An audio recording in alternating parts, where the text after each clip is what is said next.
سڵتانە ببینێرای 1964 متوانە نەقیم لە ئەم بەرنمەیە کاشرۆڤەکاری دەکەین بۆ ئەم شەڕی نێوان ئیسرائیل ئەمریکا لەگەڵ ئێران بەردەوام دەبین. دیارە پێشهاتی نوێ هاتۆتە ئاراوە بەدەیان هزار مسەیرە و درۆن لەلایەن ئەمریکا و وڵاتانی دیکەوە هێنراوەتە ناوچەکە نازانرێت لە ڕۆژانی داهاتووە بەڕاستی ئاراستە و مەجرای شەڕەکە بەرەو کوێ دەڕوات لەلایەکی تریشەوە. یعنی ئەوەی کە هەیە ئەوەی کە ئاشکرا بووە تاوەکو ئێستا مەخزون یاخود ئەو موشەکانەی کە ئیسرائیل بەرپەرچی موشەکەکانی ئێرانی پێدەدایەوە بە تەواوەتی داوەتی لەکەمی و ئیسرائیل خۆشی دەڵێت هەواڵە خۆشەکە ئەوەیە کە ئێرانیش بە هەمان شێوە ئەو موشەکە بالیستیانەی کە دەیهاویشتن لە ئیسرائیل داوەتی لەکەمی، بەڵام ئەمریکا لە نێوەندەکەدا ماوەتەوە و دەیەوێت هاوکاری ئیسرائیل بکات لە ناردنی موشک. ئەمانە و دەیان ینی باس و خواستی تر لەگەڵ عەقید سەلام ئەسعەد ڕاوێژکاری 1964 بە کاروباری سەربازی باس دەکەم. جەناب عەقید بەخێر بیتەوە. هەر بژیت ئەمریکا 10,000 درۆنی میرۆپسی هێناوەتە ناوچەکە. ئەمە ژمارەیەکی زەبەلاح لە درۆن، هەرچەند درۆن لەم شەڕەدا ڕۆڵێکی گەورەی هەبووە. چی دەگوزارێ بۆچی هێناوێتی؟ درۆنی میرۆپس ئەم درۆنانە زیرەکی دەستکرد بۆ جۆرە ئیشەکاتن. ئەمە تەکلیفەی کەمە. هێناوێتی دژی درۆنی ئێرانی لە جۆری شاهد 136. ئەم درۆنە توانایەکی سەیری هەیە، ینی ئەتوانێ درۆنی خۆت و درۆنی دوژمن لێک بکاتەوە لە ئاسمانە. ینی ئەوە نییە بڕاتن لەوەی خۆتیش بداتن، تەنها لەوەی دوژمنەداتن. ئەمریکامە هێنایە پێشەوە تەمانە ئەمە تاقی کراوەتەوە لە ئۆکرانیاش بەکاریان هێناوە، ئێستا کە بەکاری دێنن تایبەت کە ئێران ئەو هەموو درۆنانەی ینی شاهدەکانی بڵێ ناوچەی خەلیج، تایبەتی قاعیدەی بەحرێن ئستۆلی پێنجی ئەمریکی و عالی سالم سباح قاعیدەی کوێت و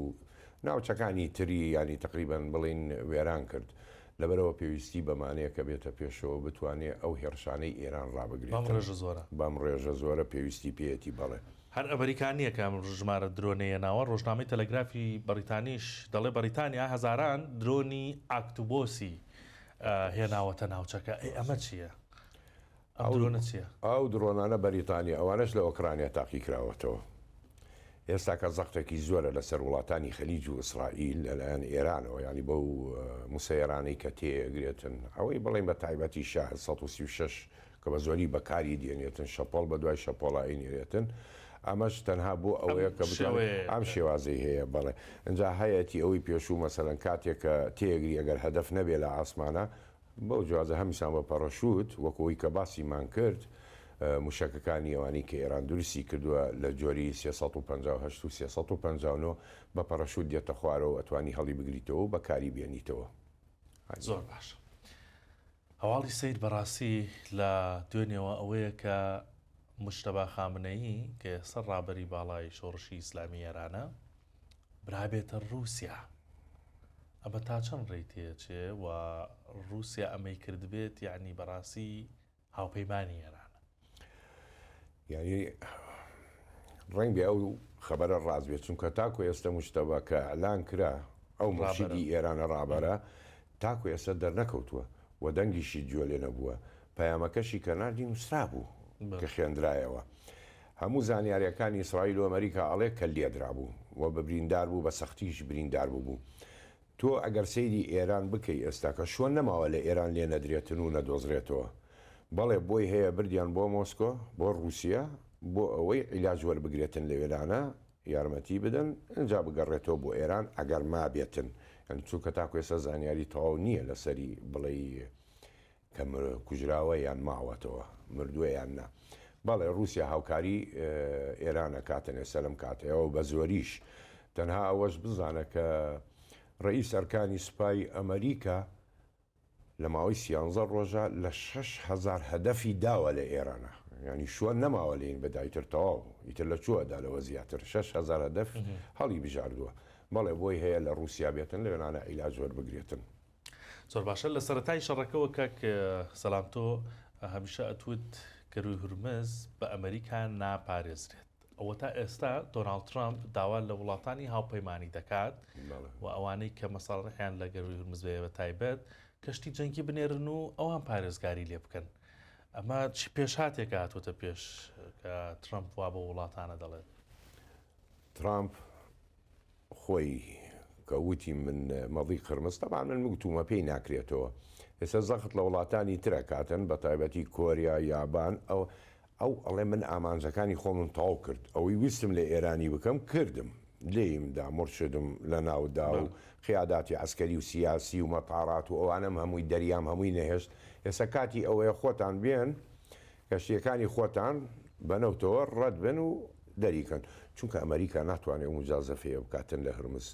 تۆ لە بیرت نەچێتن لە پشت دوورگەی قەشەمەوە بۆ بانەوە شاخاویەکی سەیرە ئەو منتیقەیە ناگیرێتن هەر کەشتێکیش بێ ڕەت بێتن فرقاتە بێ مدەمیرە بێتن قەنەعەت بکە لێ ئەدرێتن و ناتوانێت ڕەت بێ زۆر زەحمەتە تۆ بتانی هەرمز بکەیتەوە تایبەت ئێستا ئەگەر سەیری بکەین لە ناو خەلیجە ئێستا کە تۆ 600 هەشتی نەوتت هەیە لەوێ گیری خواردووە 600 دانە بۆمبێکە ئەمانە بە چی دەرەکەی ئەگەر ویستیشت بڵێ بە مودەمیرە یان بە فرقاتەی ئەمریکی یابانی کۆری بە هەر کامەی دەریکەی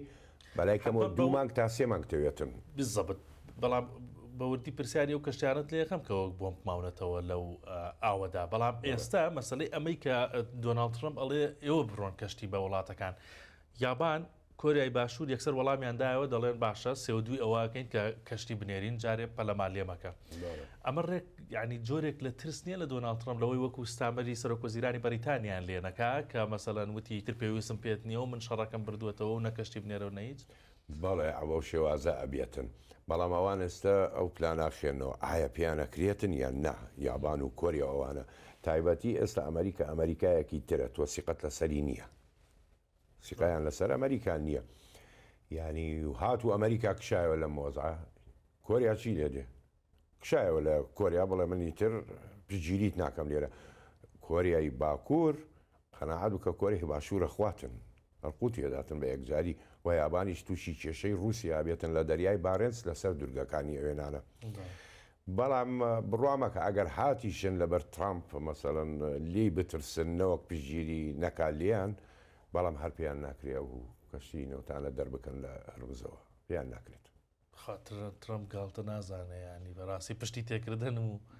ئەی کاتون گوێ لەو تشتانە نییە ینی ئەو پشتی لە خەلیج هەمووی کرد پشتی لە زۆر وڵاتان کرد ئێستا گوێ لێ نییە بکشێتەوە لەم شەڕێعادا هەر دقەیە بکشێتەوە ئەڵێ سەرکەوتنم بەدەستێنا و کشامەوە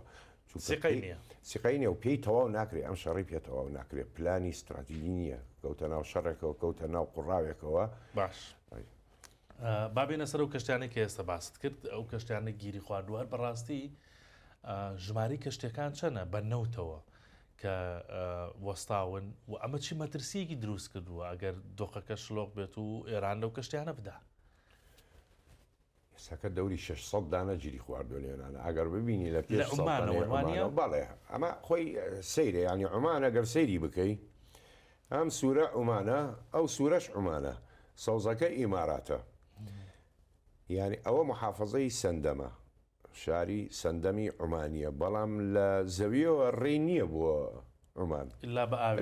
لا بە ئاوی یان بەناو ئیماراتە ڕەتەبی ئەو منتیقەیە شاخاویەکی سەیرە هەتاکو شاخەکانی لێنانە پێڵێن حرم چیای حرم شتێکی زۆر سەیرە ینی ئەوە نییە بتوانی لێنانە بمێنیتن هیچ جۆرە فعالیاتێکت هەبێتن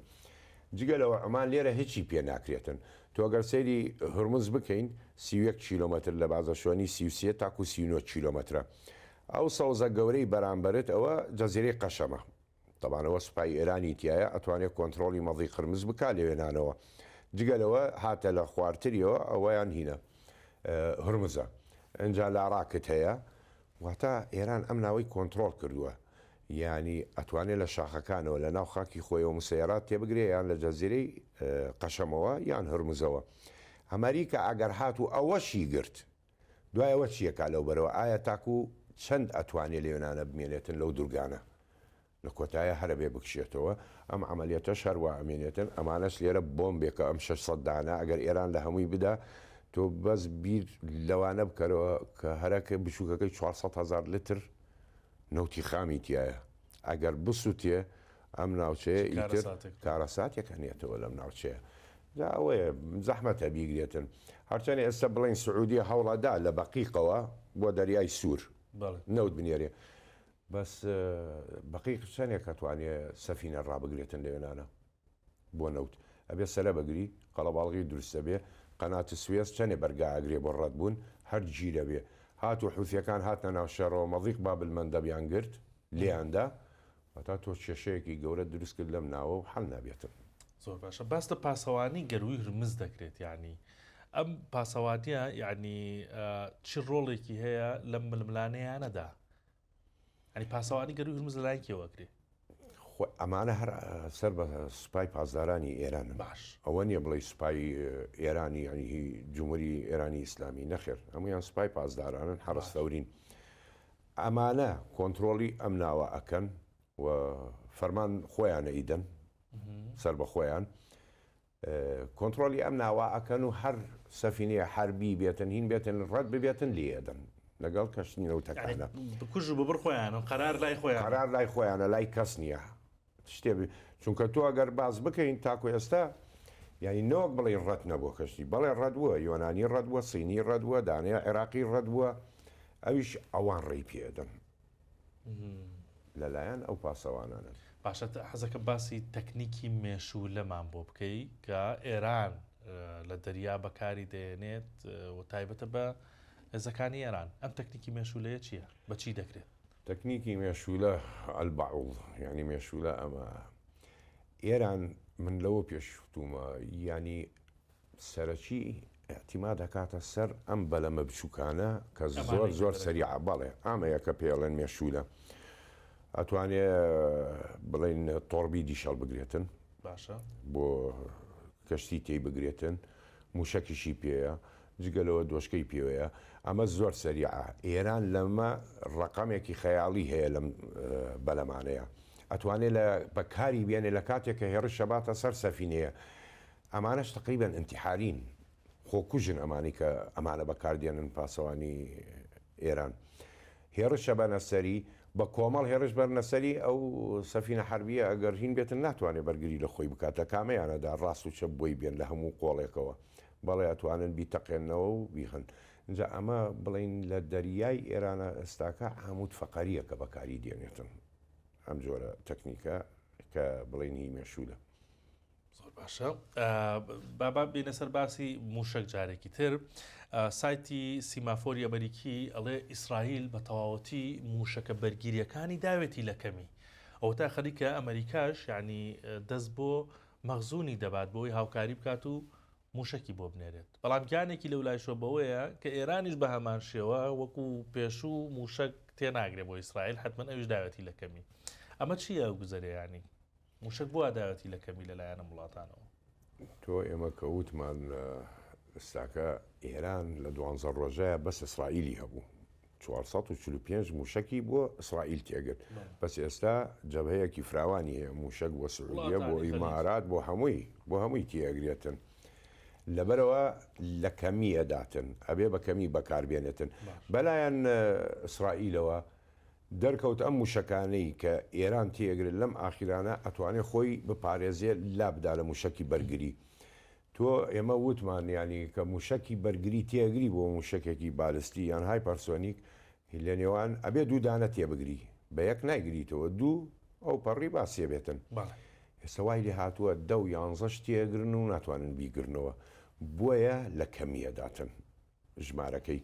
حتاکو ئەو موشەکانی کە بڵێن ئەمریکا هی حلفی ناتۆ کە تەرخانی کردبوو بۆ تورکیا نەیدا بە تورکیا دای بە ئیسرائیل ئێستش لە مەخزوونی خۆی دەرەکە ئەیداتێ حتاکو لە مەخزوونی تۆماهۆک ینی بڵێن نوسخەی کۆنەوەی 34 نەوەک پێنجەکەی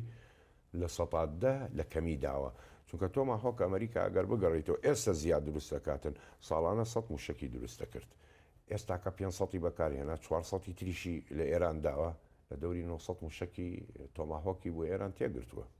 لەبەرەوە موشکەکان ئەدا لە کەمی هەتاکو خەلیجیش ئەگەر سەیری بکەیتن هەمووشیان موشک 11 دانە تێگرن بۆ موشکێ تەمان تۆ مەخزوونت چەندێکە 100 لە کەمی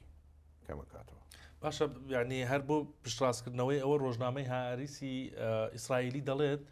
ئێران 400 موشکی بالستی گرتووەتە ئیسرائیل بەڕاستی بەتوانایی زۆر نییە بۆ موشکی بالیستی نەک ناوەندیوانە. بەڵێ توانایەکی زۆرە موشکی بالستی بە زۆری لە بڵین وڵاتانی خەلیج لە عرب کەمی تێگر لەوانە هەمووی ناوەندی بوو کورتەکان بوو لەگەڵ موسەیەرەکانە. ئێمە کەوتمان لە شەڕی 12 ڕۆژە 445 دانەی تێگر کە کۆی 3000 هەبوو لەو موشکانە. طبعا لەم هەشت مانگایە تۆ حیساب بکە ئێران لە چین و کۆریا وەریان گرت موشک و خۆشیان کەوتنە دروستکردن. ئێران دوای ئەوەی کە لێدرا لە 12 ڕۆژە ئەوانەی کە ئێران بوو دووبارە دروستی کردو و کەوتە دروستکردن. بەڵێ بۆی هەیە لە 3000 زیاتری هەبێت 400 بۆ ئیسرائیل تێگرتو ئێستا هەشتوانیە لە دو ڕۆژە کەمی کاتەوە ڕۆژی 2-3 موشک تێ بگرێتن و بە مانگ بخایەنێتن ئەم شەڕە کە تۆ ئەو واتە بەرگەی ئەو کۆتایی پێدێتن نەوەک موشکی ئێران. باشە سیرەکە لەوەدایە لە بەرامبەردانی ئەم 400 موشکە بالیستەی گرتووەتە ئیسرائیل بە مەسەڵەن دەستەی پەخشی ئیسرائیل دەڵێت بە 11,000 موشک وەڵامی داوەتەوە. باشە ژمارەکە زۆر فەرقی هەیە، یعنی 400 بە 11,000 موشک ویستێتی ئەو 400 بخاتە خوارەوە. ئێستا یعنی ئەوە وەکوتمان ئەمریکا دەیەوێت پردێکی ئاسمانی دروستکات و هاوکاری بگەێنێتە ئیسرائیل. ئەمە چییە؟ ینی بۆ ئەو بۆ موشکێک ئەو هەموو موشەکەی تێگرتووە. ساکە ئەمریکا بێ فریای ئیسرائیل بکەوێتن لەبەرەوەی مەخزوونی زۆر لە کەمی داوە. موشەکەکانی ئێران ئەمانەی ئاخیر تایبەتی بڵین بالیستیەکانی کە بەس سەرەتەقینەوەکەی ئەمێنێ کە دێتە خوارەوە لە زۆر حاڵاتە دیارە ئەتوانێت خۆی لابدا لە موشەکە ئیسرائیلەکە کە بۆیە ڕاتن کە بیتەقێنێتەوە لە ئاسمانە خۆی لە عاداتن. لەبەرەوە بەس ئەم ژمارەیە کە باسەکەی 11,000 موشک بڕامەکە هەمووی موشکی بەرگری بێتەنها هی ئیسرائیل ینی هی ئەمریکاشی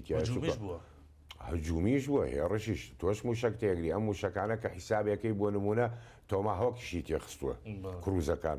دوایەوە تۆ لەبیرت نەچێ مەسەڵەن 4 دەمیرە لەگەڵ جیرار فۆرد بوو لەو ناوچەیە ئەوانیش بەرگریەکەن ئەوانیش SM3 تێگرن مەسەڵەن پاتریۆتیانەیە فادیان هەیە بەکاری دێنن. ئەو ژمارەیە تەنهای ئیسرائیل نییە هی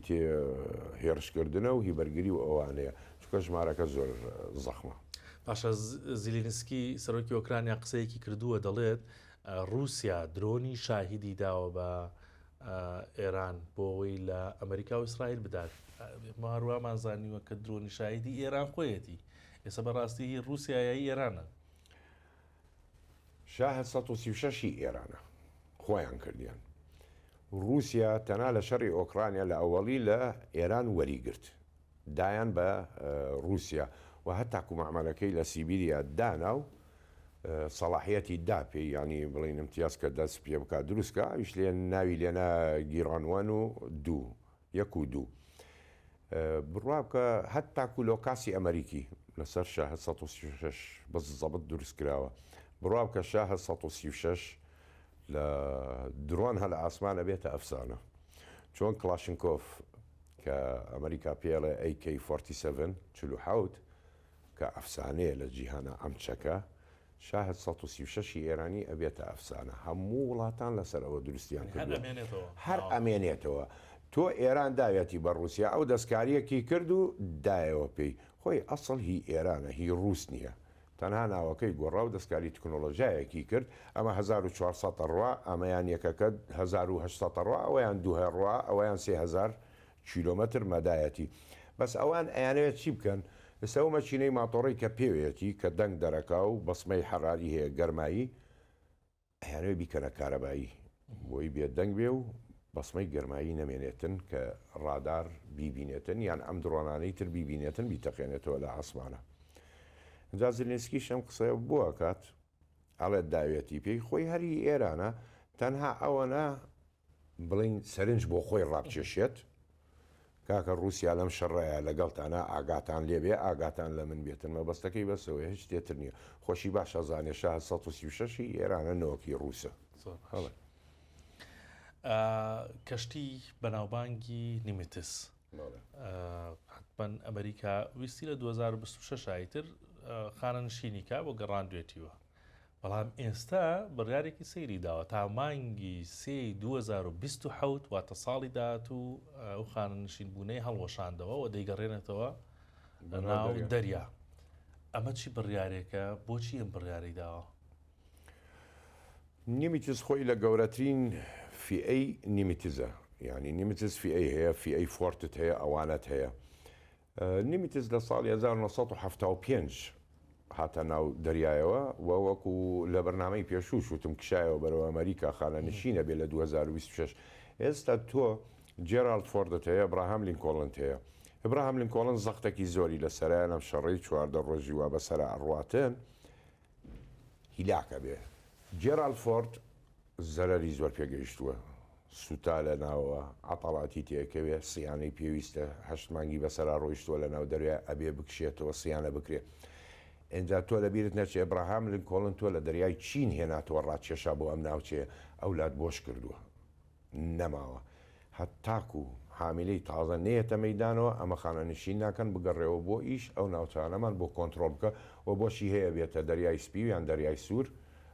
بۆ شەڕ لە جاتی جێرالد فۆرد یان ئەبراهام لینکۆڵن ئەی چاوەڕێی بەسەڵەن جۆن ئف کەنەدیە کرد ئەویان چۆن بووە ینی ئەو دەربچێ و ئەو بێتە جۆن ئف کەنەدی هێشتان دەرنەچووە بەڵام تۆ جۆن کەنەدیت هەیە ئەویان لە ساڵی 1960 کەوتە دەریاوە لە 2017 خانە نشین بوو جۆن ئف کەنەدی چاوەڕێەوەکەی بەڵام تۆ ناتوانانی یعنی ئەمریکا بەچی فراوان بێتەوە بەمانە بە حامیلەی تائیراتی لە جیهانە کە ئەتوانێت فڕۆکە بگەێنێتە نێزیکترین وڵات ئێستا تۆ نوقسانیت هەیە لە شەڕی ئێرانە شۆنت هەیە بۆشاییتیایە لەبەرەوە تاکو ئەوە دێتە مەدانەوە نیمیتز زەبێ خانە نشین نەبێتن و بگەڕێتە شەڕ تاکو جۆن ئف کەنەدی دێتە پێشەوە باشە بابەتێکی سەرنجڕاکێش هەیە کە چاوپێکوتنیکی گاردیان هاتووەتەوە بەر مەدان کە مێژوەکەی بۆ 38 ساڵ پێش 1970 دەگەڕێتەوە لەگەڵ کیا لەگەڵ دۆناڵد ترامپە ئەو کات دۆناڵد ترامپ یعنی پرسیاری ئەوەی لەکەن باسی ئێرانی لەگەڵەکەن باسی ئەوە کاتەگەر ئێران فیشەکێ من سەرۆک بم ئەڵێ ینی 38 ساڵ پێش ساڵێ من سەرۆک بم ئەم گاردیانەیە ئەڵێ ئەگەر فیشەکێ بنێن بە ئەمریکاوە ئەوە دوورگەی خارگ وێرانەکەم یعنی ئەو کاتە هەر چاوی لەسەر دوورگەی خارگ بۆمە چییە بۆ خاتری خوا 38 ساڵ پێش ێستا خۆ لە کۆتایی جەنگی عێراق و ئێرانە بوو یانە ئەو کاتە ئەو تەسریحانەیدا دۆناڵد ترامپ دۆناڵد ترامپ کاکە تاژرە لە چۆنەوت هەبێ ئەوەیە بێتن پارە جەزیرەی خەرکیش سەتان نەوتی ئێران لە وێرانەوە حرەکەتەکە جەزیرەی خەرک زۆر گرینگە بۆ چونکە تۆ سەفینەت هەیە کەشتی نەوتت هەیە لە خەرک ئەتوانێت بوەسێتن بەڵام تۆ جگەلەوە شوێنی کەت هەیە لە بوشار لە بەندەر عەباس لە مینای خۆمەینی هەتا بەڵام ئەو شوێنانە ئەگەر سەیری نەخشەی بکەی لەوێ ئاوەکە قوڵ نییە ناتوانێ کەشتێکی زەخم زەبەلەح بڕوا لەوێ نەوتوەر بگرێ ئللا بگەڕێتەوە بۆ خەرک ترامپیش لەو کاتەوە چاوی لەسەر ئەوەیە بەڵام ئێستش سەریکە کە لێدا نەوتەکە ناستوێنێ پێویستیم پێیەتی لە ڕەسیفەکانەدا لە مەتار عسکەریەکە لە سەربازەکان لە نقطەی حراسی ئادا دڵی نایە ئەوە پارەیە ئەوەیەوێت ئەوەیە زۆر باشە دەستەی پەخشی ئیسرائیل دەڵێت با 1 ملیار شیکڵ پارەی خۆیان پێداویستی هەواڵگری و ئەمنی نهێنی کراوە مە بەس چییە لەم پێداویستیانەیانی ئێمە لەو پێشیش کاکتوانە باسمان کردووە ینی ئیسرائیل هەفتا کۆمپانیای زیرەکی دەستکردی هەیە ئەم کۆمپانیانە ئیشی ئەوە نییە حاڵەتێکت پێشکەوتنی پێ بکەن شتێت تەتەوەری پێ بکەن دروستیکەن هێستا کە ئەم هەموو پارەی کە بۆ تەرخان کردووە خۆشی 500 میلیارد دلار هەبووە بۆی ئەمەی بۆ زیاد کردووە تەنها تکنۆلۆژیایەکی تازە دێتە مەیدانەوە جارێمە نایزانی نەشمابینیەوە هەتاکو ئێران و وڵاتانی تریش بۆی هەیە نایزانێتن ئەمانە پێشکەوتنی پێکەن لە لایەن سیخوڕیەوە و تەجەسوس ئەم ئاڵەتانە دێتە پێشەوە بەڵام ێستا ئێمە نایزانین بەڵام دەرەکەوێت دوار ڕۆژ ئەم پارە زەخمە بۆ ئەو جۆرە شتانە بەکاردێتن چەند ڕۆژێکە کۆریای باکوور کیم جونگ ئون هەر زۆر خۆی عەرزەکە و خۆی ئەهێنێ و خۆی ئەبا لە تازەترین دیمەندا ینی ڕاجیمە ساروخیەکی تاقی کردوێتەوە پێش چەند ڕۆژێک 5 ڕۆژە پێشسە بەسەر ئۆتۆمبیلێک بوو کە خۆی لێ خوڕی دوێنە ڤیدۆ بڵاوەتەوە کە تاقی کردوێتەوە 600 ملیمە حەزەکەم باسێکی ئەومان بۆ بکەی ئەمە چییە زەڕی چییە بەقوەتی چییە هێزی چییە؟ طبعا ئەو بەڵێ کەیان 25 ئەمە کە دروستی کردووە کۆریا شتێکی زۆر سێرە ڕاستی 600 ملیم یعنی ئەمە مەدایە گاتە نێجیکەی 600 کیلۆمەتری بۆ دابنێ لە نێوان 600 شتێک کەمترێ بەڵام 600 کیلۆمەتر ستاندەرد کە مەدای ئەگاتن طبعا ڕاجیمات هەیە لەم جۆرانە لەلایەن رووسیا لەلایەن ئەمریکا 65 کیلۆمەتر ئەپێکی ینی ئەیکا بەڵێ ئەمە شتێکی زۆر سێرەیان ئێستا گەر ئێمە بگەڕێنەوە باسی مەسەڵەن تۆپخانەوە ئەوانەش بکەین لەک بەرامبەر بەم ڕاجیمێ تۆ مەسەڵەن تۆپی 175 میلیمتر هەیە کە 47 کیلۆمەتر 45 تاکو 47 کیلۆمەتر ڕوا ئەم وشەکە تۆ گەیەنیتە هەدەفێکی زۆر زۆر دوور کە دوژمن تەوەقعی نەکاتن لە ڕووس هەیە بەڵام بەم قیاسە نییە و ئەمریکاش هەیەی مەسەڵەن بۆ نمونە موشکی ئەتاکامس کە لە هایمارس بەکاری دێنێتن ئەوی شار وەکو ڕاجیمەیە و موشەکە کە تێئەگرێتن ڕاستی کۆریا لەوەتی مەسەڵەن شەڕ ئێران لە پارەوە دەستی پێکردوار خەریکی ئەم جۆرە شتانێ و ئەگەر بڵێ ئەمریکا لە قوڕاوی ئێرانە توش بێتن لەو بڕایەمە و پیاوە واز ناهێنێتون و شەڕ بە کۆریایی باشوورە فرۆشێتن حەزی لەوەیە حازی لەوەیەوە سەری خوڕێ بۆ شەڕە و زەلامە زۆر باشە کاکە سەلام لە بەرنمەکانی پێشووە باسی ینی ڕێنمایی هاوڵاتیانت کردووە کە چۆن خۆپارێزی بکەن لەوەی و درۆنیان پارچ درۆنانی کە لارێمی کوردستان بەداخەوە دەکەونە خوارەوە ئەمە پرسیاری ئەوەت لێ بکەم دووبارە و ڕێنمایش دیتەوە بە هاوڵاتیان لەبەرەوە ئەم کردانە شەوانە بەداخەوە لە سلێمانی و لە هەولێریش بەردەوامی هەیە بە هیوای سەلامەتی بۆ مولایەک ئەم پارچە درۆنەکە دەکەوێتە خوارەوەم ئاگرە چییە پێیەوە بەڕاستی و جارێکی تری چی بە هاوڵاتیان ئەڵێ کە لەم پارچە ئاگرە لەم تۆپەڵە ئاگرە لەم تۆپەڵە ئاسنە نزیک نەبنەوە خۆی درۆن ئێستاکە گەرسێری کەی تۆ هەر فڕۆکەیە بێت درۆن بێ فڕۆکەی جەنگی بێ هەرچیە بێتن تۆ پێویستیت بە سوتەمەنیە بۆی ئیش بکە سوتەمەنیە کەوێتە ناو باڵەکانیەوە جگە لەوە تۆ ڕۆنت هەیە هیمەشینەکەی هایدرۆلیکت هەیە ئەمانە پلەی گەرما کە ئەگاتە ڕادێەوە سوتەمانیەکە دەست بەس ئەستێکە کەوێتە خوارەوە سەرەکەی پارچە ئاگرە دێتە خوارەوە تۆ پارچە ئاگرە ئەتکوژێتن ینی گەرماییەکەی هەتاکو بۆ دەسی لێ ئەدەی دوایەوە هەیە ئەکەوێتە خوارەوە تۆ لی تێناگەیت نازانی ئەمە چییە لە ڤیددیوەکە هاوڵاتی هەڵیەداتەوە سیرێکە کاکە سەیری چیەکەی ئەمە پیاوی خۆی هەیە مەشقیان بینیوە لە ئاسایش بێت لە پێشمەرگە بێت لە هەرلایە بێتن ئەوان ئیشیان ئەمەیە ئەگەر نەشتەقی بێتەوە پوچەڵیەکەن تۆ دەستی لێدەی ئەتەقێتەوە خۆتە کوژی و زەرەر بە خەڵکی کەشەگەیەنیتن لەو ناوە تکایە واز لەم ئیشە بێنن ئەوە ئیشی ئەوە نیە ئەتانوێت چی لێ ببینین ینی درۆنەکە چی لێ تێ ئەگەنەمەوێت تێبگەم مخۆم شخصی هەیە بەعزە سیلاحی لی تێناگەم لێ نێزیک ناکەمەوە دەسی لێ نادەم تەقێتەوە سەر و جۆراکە من سوزانمەوە چییە هاوڵاتیان تکایە واز لەمە بێنن نەتەقەی لێ بکەن نەدەسی لێ بدەن بینیتان لە شوێنێک کەوتبێ لە سەربانێ نێزیک ماڵ بێتن پەیوەندی بە ئاسایش بکەنەوە کاکەوان خەبیری خۆیان هەیە پوچەڵیەکەن خەبیری ئەلغام هەیە هەموو جۆرێکیان هەیە ئەوان لی تێگەن و پوچەڵیەکەن تۆ پەیوەندیت بەمانەوە نەبێتن نەزەرەر بە خۆت بگەێنە نە بە خەڵکی کەش بگەێنە زۆر باشە سپاست دەکەم هیوادارم ئەو ڕێنمایانە یعنی تازە کەوتینەتە واقعەکەوە کە شەوان دوو بەداخەوە دووبارە دەبێتەوە بە هیوای سەلامەتی بۆ هیوای سەلامەتی بۆ سلەیمانی بۆ هەولێر بۆ هەموو کوردستان هەموو لایەکی و بۆ هاوڵاتیانیش تکام و هەیە دەسی لێمەدەن پەیوەندی بکەن بە ئاسایشوان خۆیان دێن چاری سپاس دەکەم سەلام بەردەوام دەبین لە گفتوگەکانمان حتمما لە نزیکترین کاتدا و لە دوای پێشاتەکان ئاوڵاتیان و بینەرانی 1964 بێبەش ناکەین لە زانارەکان سپاس بۆ بینەریەوەش کاتێکی خۆش و خواتان لەگەڵ